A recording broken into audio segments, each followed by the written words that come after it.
So first of all, thank you, all of you, for joining us in this, wonderful initiative, and spending time and letting us understand where the Indian ecosystem lies in terms of robotic and physical AI. Now, first question is I would like to ask Vishnu. AI is advancing rapidly, but where does it break when it touches the physical world? Because we are talking about physical AI. So where does it break once we enter? So, hi. So, the thing is, we have different layers. As you said, we have different layers, like the AI layer is there, then we have the physical layer. And so, in between them, there is something that which connects the AI layer and the physical layer. So, suppose we are having a chat GPT. So, we have LLMs, we have a lot of LLMs. And so, suppose we are taking that chat GPT or LLM to a hardware thing.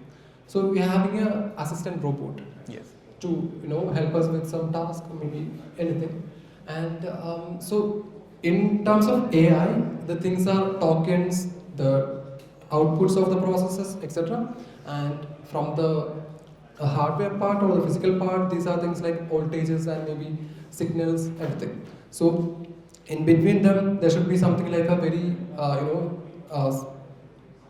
great control system, which is like a control layer. Got it. So we have to invest a lot in the hardware, which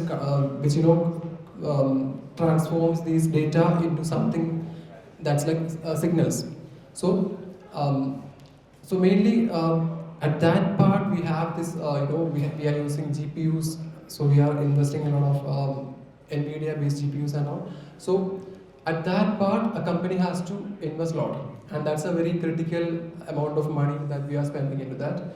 And for many companies, failure is becoming a challenge there. Got it. We can't fail. We are investing a lot into that place itself. So this becomes a difficulty when we are translating this data into the physical layer. So I think that's the main challenge we have. Got it. So what I'm understanding is major challenge is basically controlling the robots and translating the data into physical actions. Right. And how do we control it? By investing heavily on GPUs and data processing. Right. Perfect. So I would like to know your perspective also. Where does it break when we bring the AI into the physical world? Yeah, so I'm Aditya, co-founder of Robotics. Thanks for having me here, Vineet, Roshan, and for that wonderful introduction on where AI is headed, right? So I think you actually covered everything that we're going to talk about today. So to give you a context, at Movito we deploy AI for factories, essentially helping automate processes that have hitherto remained manual because robots lacked intelligence, right?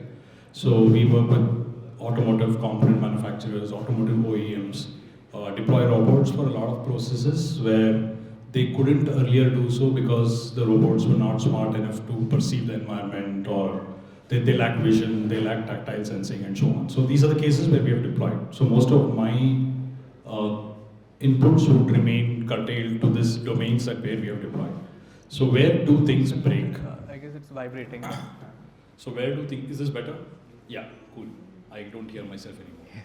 Yeah. So where do things break in the real world, right? So that's a very interesting question and something that we encounter almost every time. I think the first stumbling block is how people interact with AI.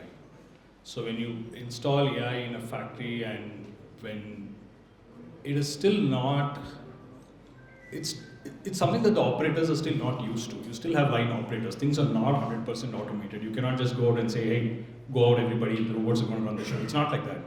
You will still have a lot of interaction and user interface that happens with the line operators who still don't know anything about how to calibrate a vision system or how to configure the robot to do a particular task, what to do when it breaks down, how to retrieve it from that state, because you cannot hurt production at the end of the day.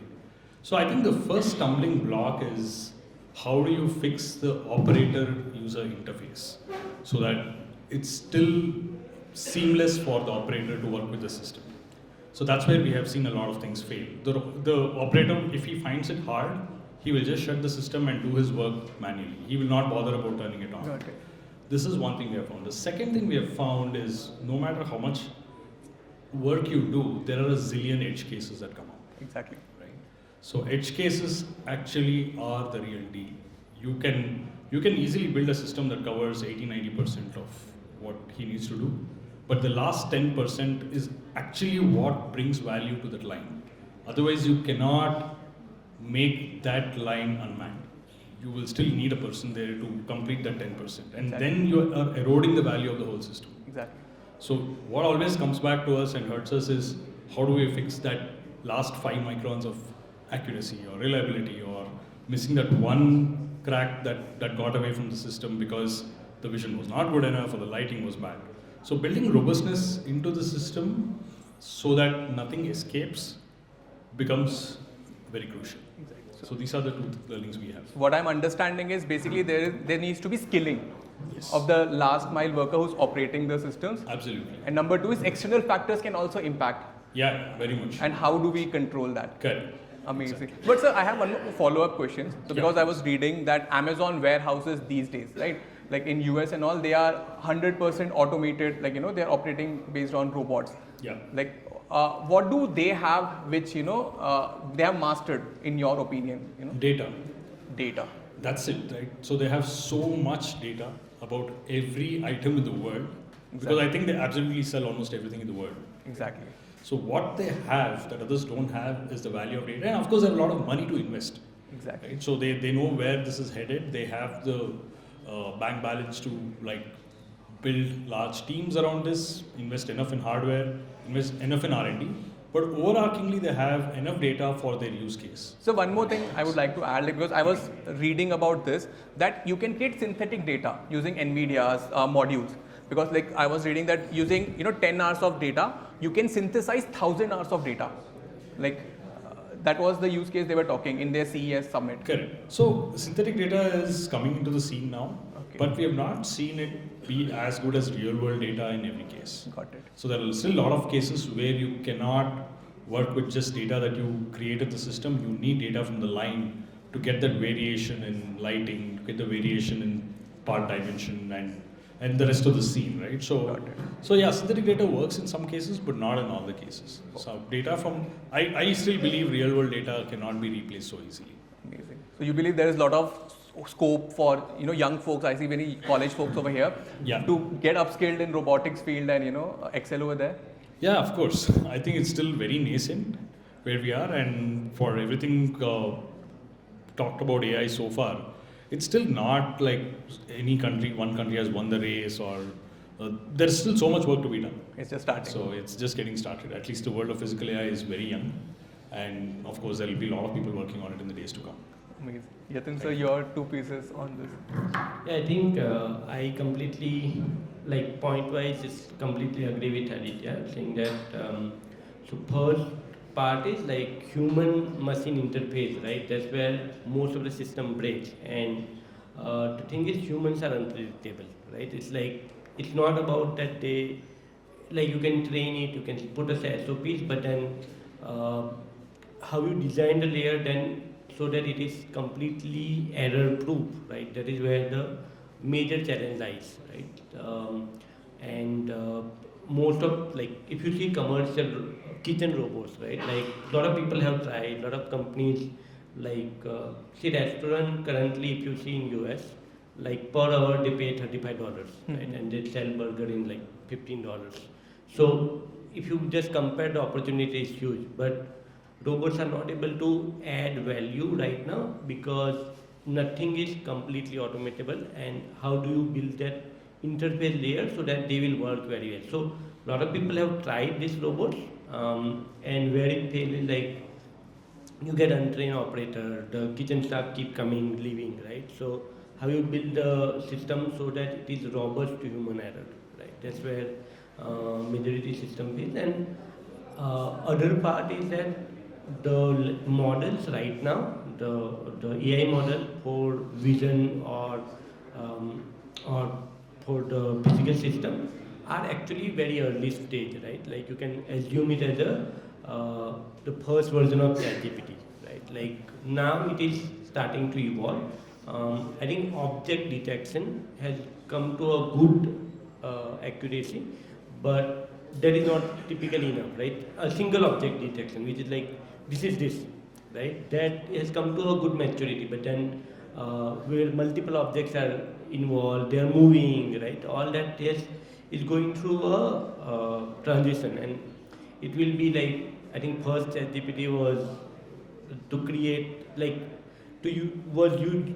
It was an exciting part where you can use it and for non-mission critical application, right? Exactly. So I think right now the models are that level that you can use it for not mission critical environment.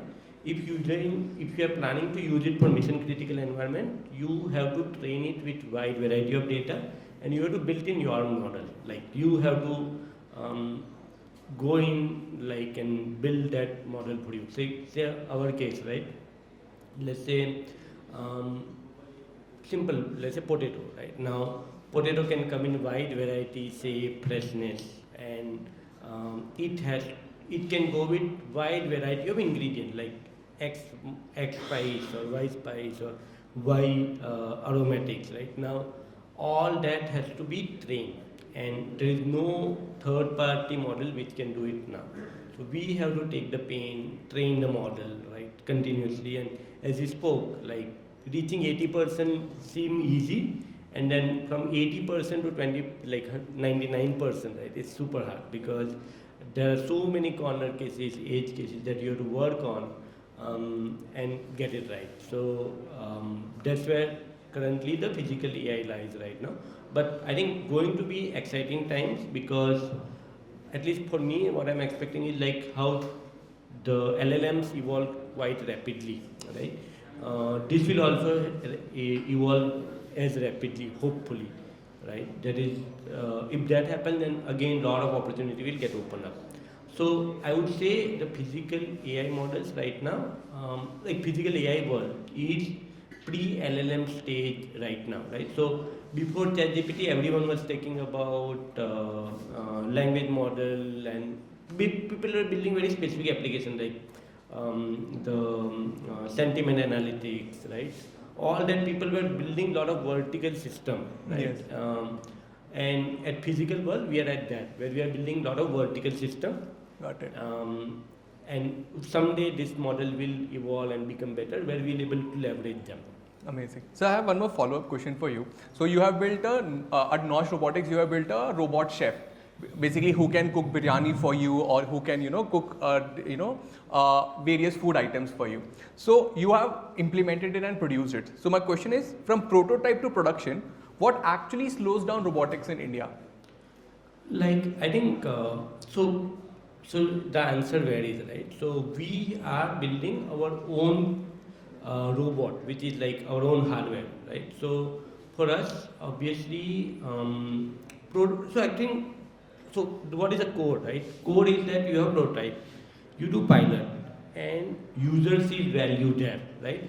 If you achieve that, your 80% work is done, right? Like you see that, okay, this is the system I have built, this I have deployed, and it is useful, it is like people are using day in, day out, right? That is where the most of the product insight like basically you get the product right.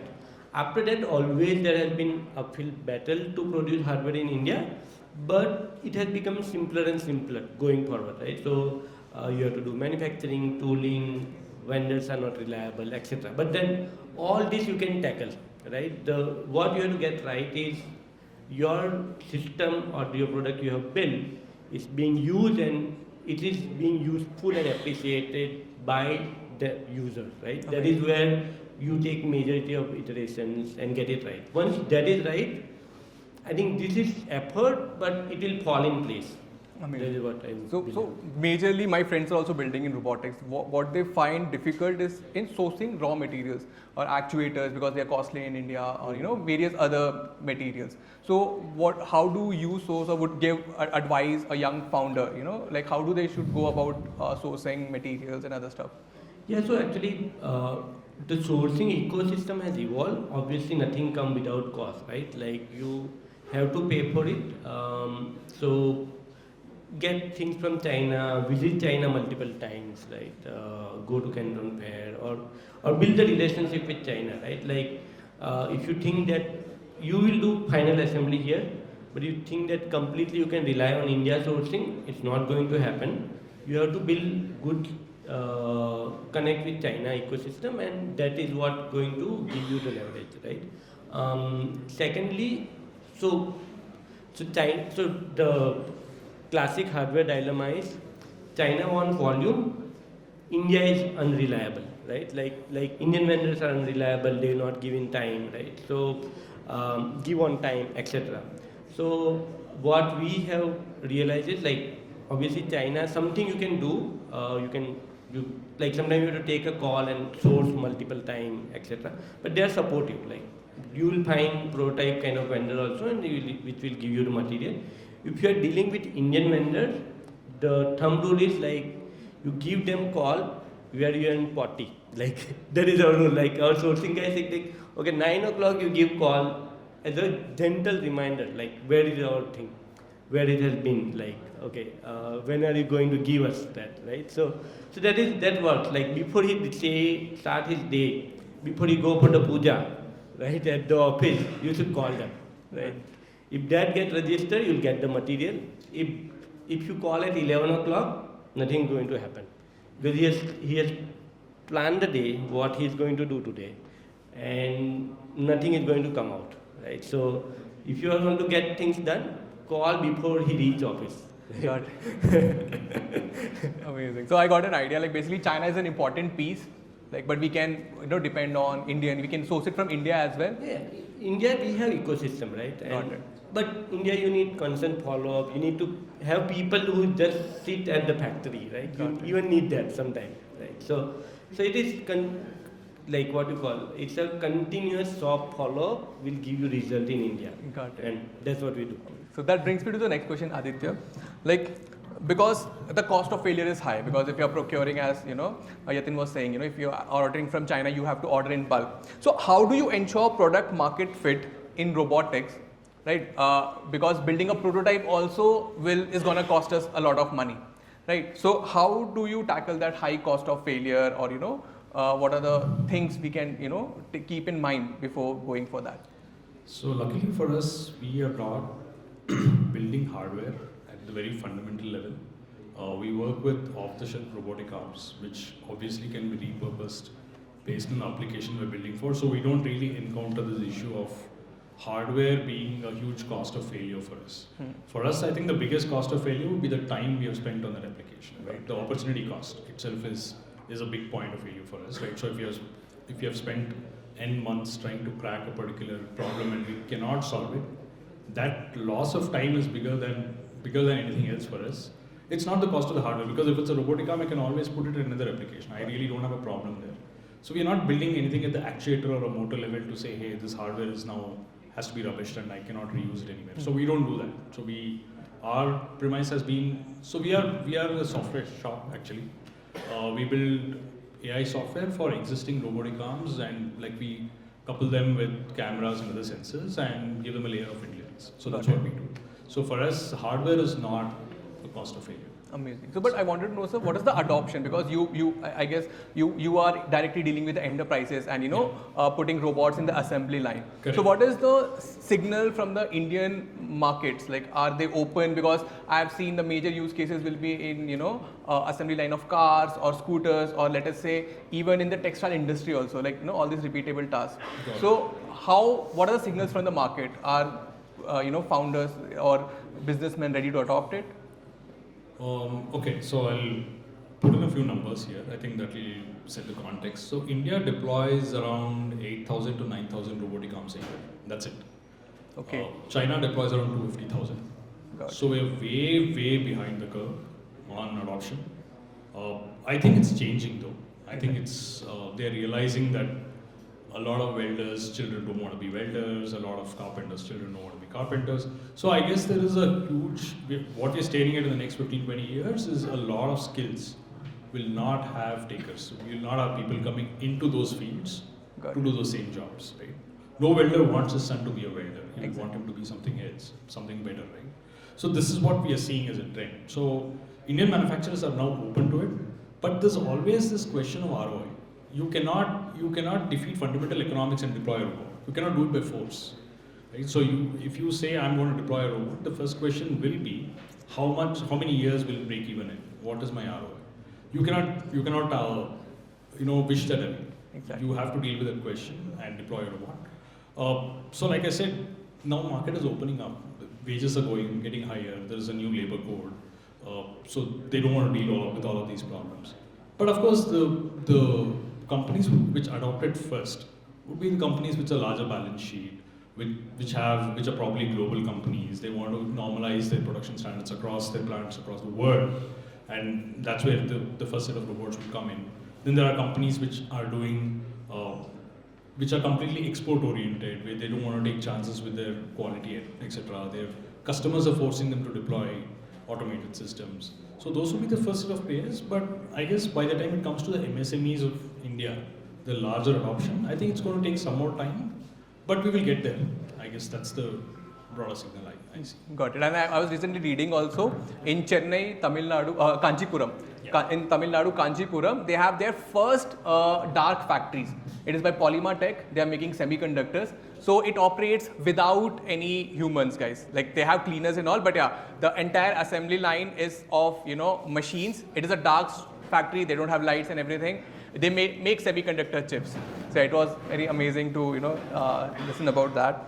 But yeah, so that brings me to the next question. So I think the mic is off on this. Okay, I guess that's good. Yeah. So next, Vishnu, I have a question for you. Like, what does it take to scale a hardware in India from 10 units to 5 lakh units, let's say? Like, do we have the capacity now, or how government is helping? If you can shed some light on that, like if you want to go for mass production. Okay. And when do you see it happening? Yeah. So maybe before that, I'll just add some point to the previous question. Yes, please. So like sourcing things. So I'll just I'll give you some advice for the young entrepreneurs who are coming to this field. So suppose you're having a demo tomorrow, okay? And suddenly, suppose you are using a microcontroller or something, and suddenly that microcontroller burnt up, okay? It happens. So always have a dual sourcing. So this is my advice for you. Have dual sourcing and do dual sourcing for the critical components. So something like this. So on the previous day, something burnt up and you can't do the product demo without that thing. So go for dual sourcing. Maybe just have 2 of them with you. Otherwise, it's gonna screw us up. So this is my advice for you when you are going for a product manufacturing or maybe for prototyping. Okay. Yeah, and now maybe I'll just go to that question. So scaling from 10 units to 500,000 units. That's like 50,000x multiplication, right? So the basic thing is we have to design for multiplication. Design for multiplication. So that is from the first day itself. You just start ideating the product and just suppose you are designing a PCB, and sometimes we can make a huge PCB. Suppose it's a LED blinking PCB. So you can make a small finger-sized chip for that, or also you can make a huge thing for that. Both the things will be having the same application or function, but if you are focusing on this compactability or portability, or if you are planning to reduce the size, do it from the first day itself. It's gonna help you, because if we are not focusing on that, it will be difficult when you are going forward. So that's number one. Then obviously you have to get, you have to form a very good relationship with the vendors and the suppliers. So you have to make a very good network of the suppliers and the vendors. That is there. And then you have to do dual sourcing, or maybe for the critical components you have to do dual sourcing. Then also for the PCBs and for the microcontrollers, everything you have to plan for the compactness of the size, something like that. Then there's also something else. So suppose you are going to do a very custom product. That is, suppose we are going to make a small education robot which can teach kids about something. Okay, and for that you have to make the body of the robot. So maybe I'll just tell you one more thing. So I'm actually talking from the perspective of a CTO, okay, not from the perspective of business person in the field of robotics. So suppose you need to make the body of the robot, so we have multiple methods to make the body. So we can do something called vacuum casting, we can do 3D printing, we can do injection molding, and injection molding is gonna cost you lakhs and lakhs of rupees. And if you make that and the design is a failure, then that lakhs is something like a painted on the ice, like it's gonna flow away. So it's gonna be useless. So first of all, you have to do something called rapid prototyping. Okay, then from that, then you have to find something like find a very close alternative from China, as Yatin told. We have to find a very close alternative from China. You will get it for a very minimal cost. We can use that. We can simply scale from 10 units to maybe 500,000 units, and it's not gonna cost you much. Even it will be less costlier than you are gonna 3D print it by yourself. So with this method, you can simply go from a very small units to a very huge thousands of units. And obviously, we are actually moving towards that itself, because we are having a lot of products. So in Vishnu Robotics also we are currently manufacturing a protein shake vending machine. So it's having a huge demand, and right now we are having coffee vending machines which are redesigned to be protein shake vending machines. So we are actually creating tasty, thick protein shakes which will be prepared in less than 1 minute. So that's what we are providing to the fitness freaks, and we are also doing more and more products for the fitness freaks. And there are maybe in our calculation we have found that in Kerala, we are from Kerala, so in Kerala itself we are having more than 20,000 gyms. So going from the prototype to maybe serving less than 10% of that, it's gonna be like 2,000 units per year. So we can actually, if we have what we are struggling is like people are telling with the introduction of AI, we are gonna lose jobs more. The job opportunities will be less. It's not gonna be like that. We are gonna create more jobs. That's it. So the thing is, the robotics companies are now finding it more and more difficult to find skilled employees. Exactly. Yeah. So that's like one of the major resource scarcity we are having. I mean, Yeah. So with that, I think this number is a small piece of cake, right? Got it. So that's what I wanted to. amazing. But what I understand is like we need to, use multiple ways of sourcing, and so upscaling is like for the young folks sitting down here, like the next, like as you would be seeing, right, the AI coding jobs are dying, right? Like all the big tech companies are firing left, right, and center. But there are new skills which are, originating, like in the robotics field only, like as Yatin was saying, and Aditya was saying, and Vishnu is saying, like there's a lot of skill gap. So if you capitalize on that going forward in the 3 to 5 year span, you would have a huge opportunity over there. Now, my next question is to Just add something to what yes, you please. said. So I think the question was, how do you scale from 50 to 500,000? Yes. That was the question. How many of you are building hardware here? Building hardware, consumer hardware, or hardware that should be scaled at that volume? Okay. So honestly speaking, scaling hardware is easy. Okay. At least in electronics, this is what I have found. Getting to the point where you can scale is hard. What I mean by that is, if you have done your bill of material right, if you have found the right components to use, this is all the hard work that you need to do, right? If you have found the right manufacturing partners, and if you have done your design for manufacturing right, you're all set to scale. Okay. Now there are a lot of companies that don't get their hands dirty with production at all after that. Right? I've done consumer hardware before, that's why I know this firsthand, right? So we have scaled something from 0 to 500,000 units, and we have given it to Xiaomi to bundle with their television. So the thing is, when you get to the point, it's a lot of hard work to do the initial prototypes. It takes a lot of time, it takes a lot of work. But once you have gotten all the components right, if you have gotten the circuit right, if you've gotten the injection molding right, all of that is right, from then on scaling is not hard, because there's somebody willing to take up the entire thing from you as a kit and do it. Got it. You just have to give them the demand visibility. Like I need these many thousand pieces this month. So that is all you need to do at that point. But getting to that point is the real hard work. And that's where all the work goes in. That's an interesting insight. Like I was under the impression that it takes a lot of efforts to scale, because you need to procure raw material and other stuff. But yeah, like what you said, it made it a lot clear. Like that is the difficult part. Scaling is the easy part. Amazing. Yeah, of course, capital you have to handle. Exactly. You have to have the working capital for it, but yeah, otherwise the scaling part is easier once you have everything set. Amazing, amazing. Sir, please. Yeah, so I have like little different view here.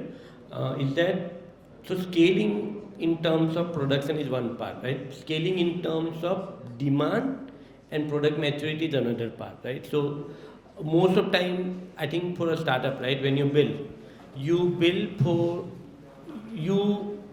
So approach is like you don't build for scale or design for scale day one, right? You design it unless it depends on the business, right? Let's say you are building a module for Xiaomi, then obviously you are going to get a day one volume. But mostly you are building for application, right? You are not going to get day one volume, and what is going to happen is you are going to get continuous feedback and change, right? So let's say you put 100 units, you learn something, and before you go to 1000 units, you have to change that, right? So many times it happens that you have to plan. So once you plan it up, it is much easier because you go deploy. I think for startup and how the fundraising also works, right? Like you build a pilot, deploy to the customer, get the feedback, get the metrics, pitch with that, get next level of funding, do let's say basically from 10 to 100 users, 100 factories are using your product. Now there's this amount of scale that required, right? So you build for that 100 scale. You don't build for a 1 lakh scale at that time, right? Like essentially for a startup journey, it is like you keep building it and keep getting money for the next level, right? So at least the approach we took is build for the scale. So let's say right now we have built for the scale. Our design is such that it is okay till 10,000. Right? If you have to scale beyond 10,000, we have to revise the design just to reduce the cost and the assembly time, right? It has to be redesigned.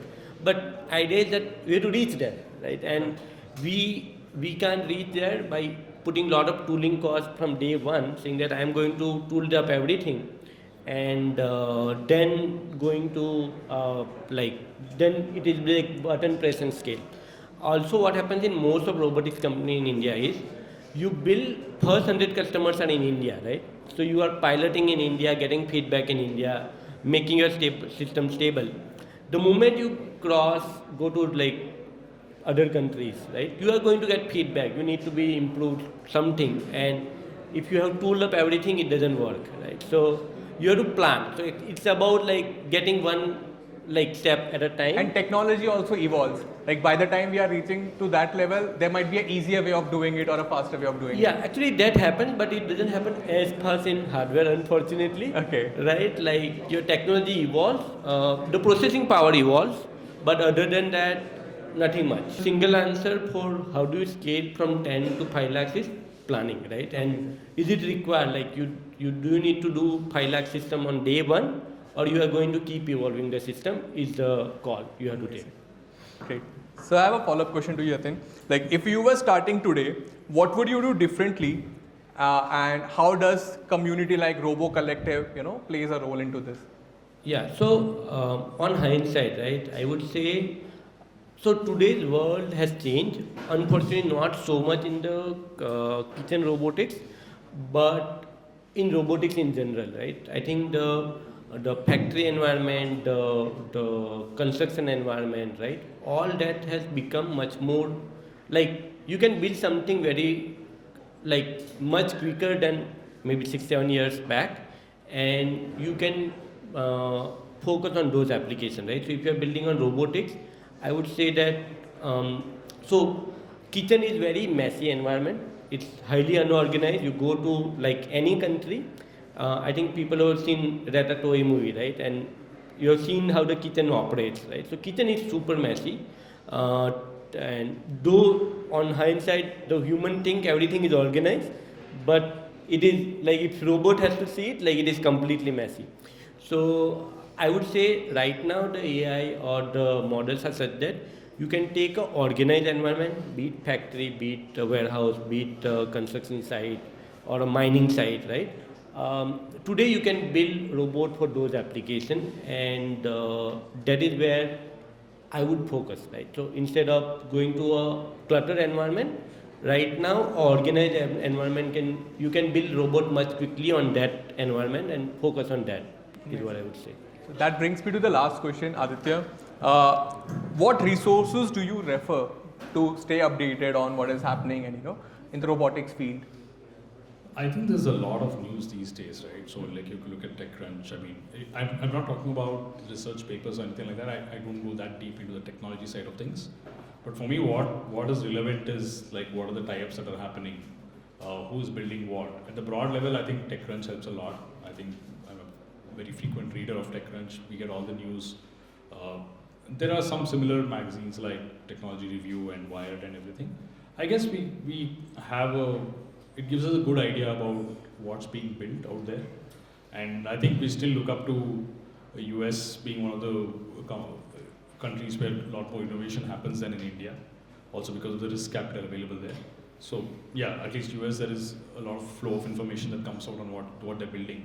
Of course, China is the other geography, but not much comes out. At least not that we can figure out from news. So yeah, I think broadly general reading is what I look up to. Anyone would like to add to the resources where young folks should look forward to, or like people who are pursuing robotics or understanding it? I think the models are evolving a lot faster, and reading up through Twitter or NVIDIA model or NVIDIA blogs and actually trying out, right? Like I'll give you one example. Like we were always generating the data and labeling the data through humans. Like so far we have been doing that. Recently we have started this like using Gemini to label and correct human label data. So like it has been improving, right? Like the models are evolving, improving, and now we have this question, right?